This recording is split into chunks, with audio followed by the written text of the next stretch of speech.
Umaasa ang anti-mining group or advocates sa Dupax del Norte, Nueva Vizcaya na magkakaroon ng konkretong solusyon sa problema ng mga residente kaugnay ng pagpasok ng mining company sa pagsisimula ng Kongreso at Senado ng hearing tungkol sa issue.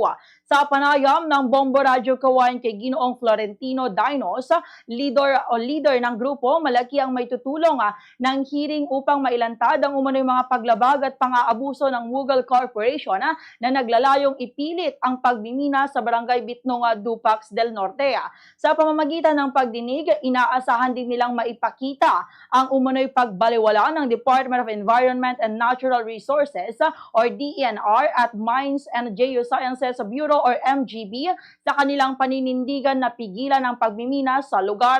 Sa kasalukuyan, wala pa anyang imbitasyon para sa kanilang grupo na dumalo sa hearing upang maibahagi ang kanilang panig kabilang na ang kakulangan ng konsultasyon sa mga residente bago nagsimula ang mining exploration.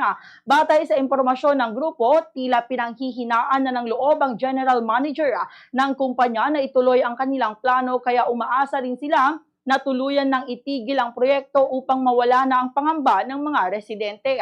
Iginiit ni Ginoong Dinos na ang kanilang ipinaglalaban ay para sa kapakanan ng mga Novo Vizcayano, lalo na ng mga susunod na henerasyon upang mapanatili ang kalikasan at maiwasan ang pinsalang dulot ng pagmimina. Ganito ang bahagi ng pahayag ni Ginoong Florentino Dinos. Natutuwa po kami dahil nga po nandyan na nag-umpisa na po ang Senate hearing.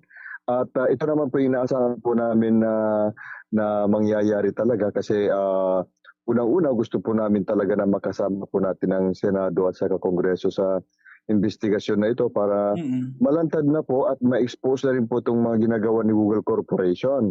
At ang kagandahan po niyan kasi ngayon alam na nila na hindi lang kami ang lumalaban, alam na rin nila na meron tayong contact sa taas sa Senate.